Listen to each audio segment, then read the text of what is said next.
Magandang araw mga kakutsero. Ito na naman po ang inyong lingkod na magbibigay sa inyo ng giya ngayong araw ng Sabado na si Paring Jigs. Ngayon po meron tayong 10 magagandang karera, no? Lahat po ng karera ngayon ay may premyo, no? At kung nangungursunada kayo ng dehado, mabuti piliin nyo na, no? Dahil sa karera ngayon wala naman talagang magaling at kung ano yung pili nyo, wala kayong pagsisisihan. Kung matapat po yung giya nyo na dehado, di mas mabuti. Kwarta na, di ba? Kaya itong aking giya ay purely review and analysis ko lamang at walang halong information. Ngayon po, no, magsisimulang karera natin maaga, alas 2 ng hapon. At meron tayong 10 karera, no? Lahat may premyo. Simulan na po natin.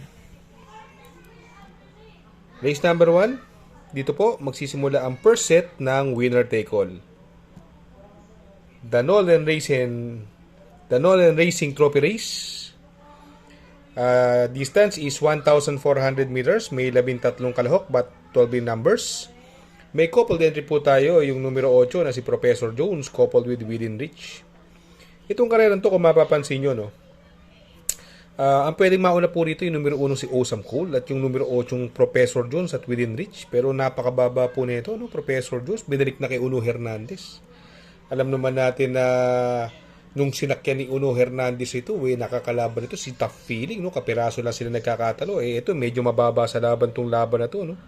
Parang medyo grade 1 tong laban na to at may panalo din po yung couple entry niya, no, si Within Reach, no. Baka mag-alala yan to, no. Sa tingin ko nakakalamang po yan yung numero 8 na si Professor Jones at Within Reach. Sa tingin ko pwedeng magbigay ng magandang laban, no, yung numero 10 na Ang Bigote, no, na sasakyan naman ni EL Blanca Flor, no. Etong numero 9 Bini, siya naman po ang may best time diyan, no. Siya po ang may 1.27.6, no. At galing po sa panalo na karaan niya, no, na nagdala po siya ng 57 na karaan, no. Ang tinalo po niya noon si Color Blast, no. Pero sa race number 1 magtatatlo po ako rito. Doon po ako sa numero 8 Professor Jones coupled with Within Reach. Panigundo ko yung numero 10 na si Ang Bigote. At siguro isasama kong pandihado, baka lang makachamba yung numero 9 Bini. Sa race number 2, Silver Bullet Productions Corporation Trophy Race. Dito po magsisimula ang ating first pick 6. Distance is 1,400 meters at dito may 6 na kalahok. Ito sa tingin ko pwede nga magbigay ng unahan dito, no. Yung C-Rice, no. Ito magaling to C-Rice, medyo nakatapat lang na mabigat tong huling laban tong C-Rice na to, Yung Top Star may tulim din po yan, at saka yung Badabing, no. Si Top Star, ang worry ko lang, galing sa matagal na bakasyon, pero nag-barrier naman po siya at maganda rin naman po ang pinakita niya nung kanyang pagbabalik sa barrier, no? Pero sa tingin ko, magdadala na unahan dito si C-Rice. Kung mauna to, sigurado tatapos ng karera to, no? Kung sakali naman magkaroon ng lutyahan, kung mabuliglig ni Top Star or ni Badabing, ang pwedeng lumimati po yung Golden Sunrise at Amor Mi Amor, no? Kaya dito sa race number 2, ang pili ko po dyan, doon ako sa numero 6, C-Rice. At protection ko, yung panigundo ko, numero 2 na si Golden Sunrise, na sakay ni JQ Cabarrios.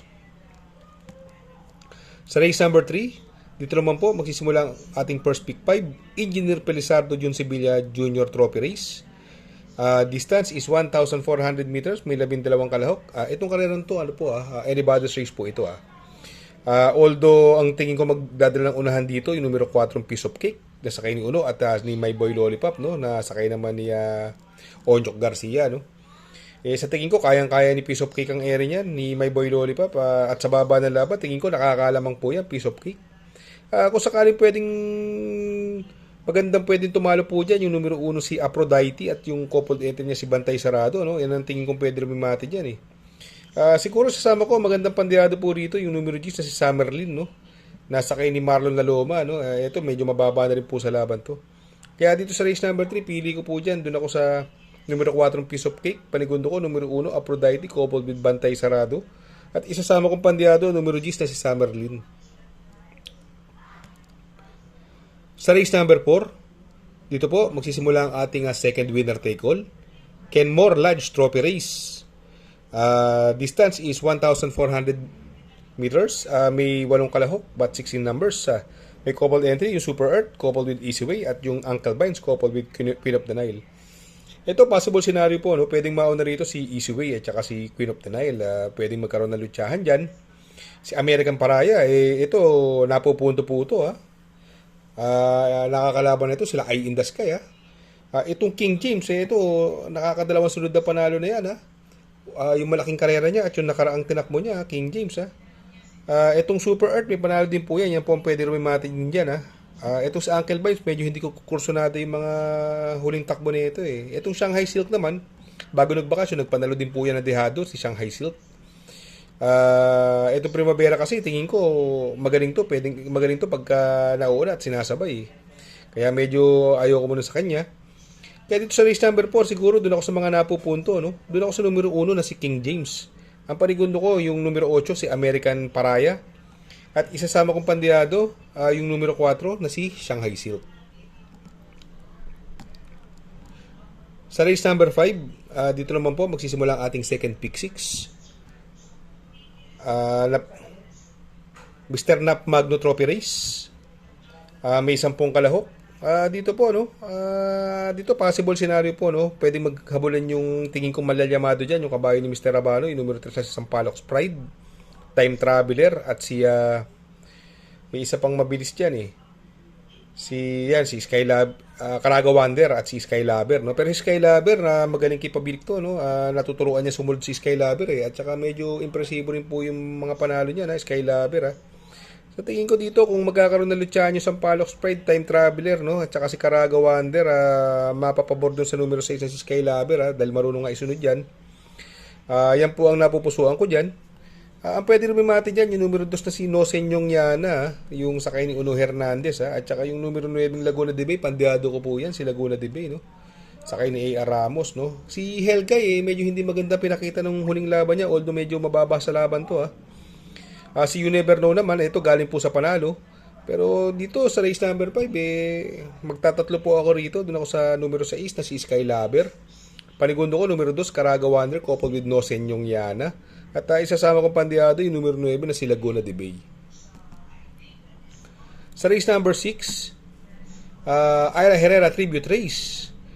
Dito po magsisimula ang second pick 5 at ang distansya po is 1,400 meters. Dito full gate po tayo, no? 14 ang kalahok, no? Dito anybody's race, no? Ang tingin ko magdadala ng unahan dito yung Victorious Angel at saka sa tingin ko siya solo area siya rito, no? Ang makakasunod sa kanya na medyo maaga si Buntay Shore, although galing sa panalo si Queen Gabi. Si Domsat 7 na segundo po kay Buntay Shore yan, tingin ko medyo kinulang lang. Si Go Aiden ko may panalo din po yan, sa kay ni JB Guerra, at yung Kerubin magandang pandiado yan, kursunada akong pandiado yan, no? Siguro dito doon na lang ako sa numero 6 na si Domsat 7, parehas may panalo po sila nung couple entry niya na si Work From Home. Ang panikundo ko yung magdadala ng unahan dito, baka makasolo area, yung numero 5 na si Victorious Angel na sasakay ni Isaac Aguila. At isasama kong pandiado yung numero 9 na si Kerubim na sasakay ni Jomer Storke. Sa race number 7, FR Sibilia Industrial and Development Corporation Trophy Race. Dito po magsisimula ang ating pick 4. Distance is 1,400 meters. Dito may 11 kalahok, no? Another anybody's race po ito, no? Magulo ang karera talaga. Ito ang tingin ko lang may mga panalo dito, pero hindi mamimili pa rin po ako dito, Ang mga may panalo po rito yung Laughing Tiger, Barayong, Let It Shine, Lucky 222, Queensland, Denderen at si Flamenco Dust, no? Pero ako, kursunada ko rito, yung natimbang na nung last run, yung numero 5 na si Lucky 222, no? Binigay na kay Jan Alvin Guse, no? Ito, pwede rumimati rin dito, no? Yung numero 2 si Barayong, no? Nasa kay ni RC Baldonido, no? At sasama kong pandiado, no? Kursunada ko lang pandiado to, baka makachamba, no? Numero 11 na si Flamenco Dust, no? Medyo sobrang baba na talaga sa laban, no? Kaya dito sa race number 7, pili ko po, numero 5, Lucky 222. Panigundo ko, numero 2, Barayong, at isasama kong pandiado, numero 11 si Flamenco Dust. Sa race number 8, Manila Horsepower Trophy Race. Distance is 1,400 meters, may 7 kalahok. Dito nakikita ko, no, ito medyo masama lang ang lundag ng karera nito, numero 1 Princess Serena, no. Binigay na kay Charles Reyes, no. From BJ Galleta, no. Tingin ko wala makakabuliglig sa kanya rito, no. Kayang-kaya niya yung area nito, no. Tingin ko nakakalamang po yan, ha.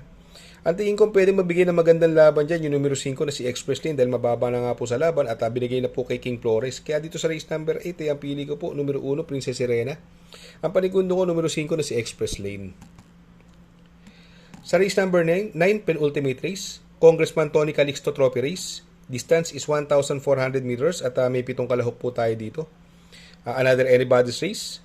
Sa tingin ko, pwede magdala ng unahan dito si Golden 8 at si Baling Rikit. Si Baling Rikit, ang ganda po ng panalo nakaraan yan.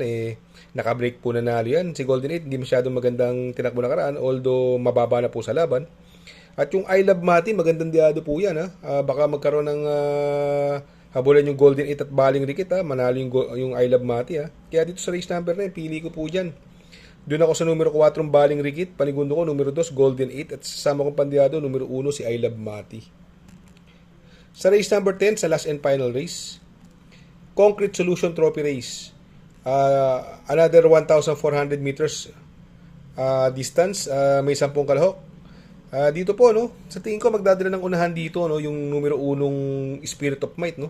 Alam naman nating medyo malalakas ang kinakalaban niya, sila Warchip, Sila Warchip nakakalaban niya. Tingin ko walang makakabuliglig sa kanya rito. Nakakalamang po para sa akin yan, yung Spirit of Might na sakay ni Pabs Cabalejo, no. Kung sakaling merong magbigay ng magandang laban, yung bagong baba po, no, ito napakababa na po sa laban, no. Yung numero 7 na si Bishop Blue na sasakyan naman ni JT Pabilik, no. Kaya dito sa race number 10, kung mamimili ako, magdadalawa na lang po ako rito. Pero sa tingin ko, dahil may premyo, pwedeng suluhin yan, yung numero 1 Blame the Ghost Spirit of Might, pero siguro yan, magpo-protection ako kay Bishop Blue. Kaya dito sa race number 10, pili ko po. Doon ako sa numero 1, Blame the Ghost, coupled with Spirit of Might. At ang panikondo ko naman po yung numero 7 na si Bishop Blue. Good luck mga kakutsero. Sana po matapat ang ating giya at yung mga nakasunod. Sana po ay magsitama po kayo. Ako'y makikisuyo lamang na please like, share, subscribe, and hit the notification bell para update kayo sa aking mga giya. Good luck po and happy racing.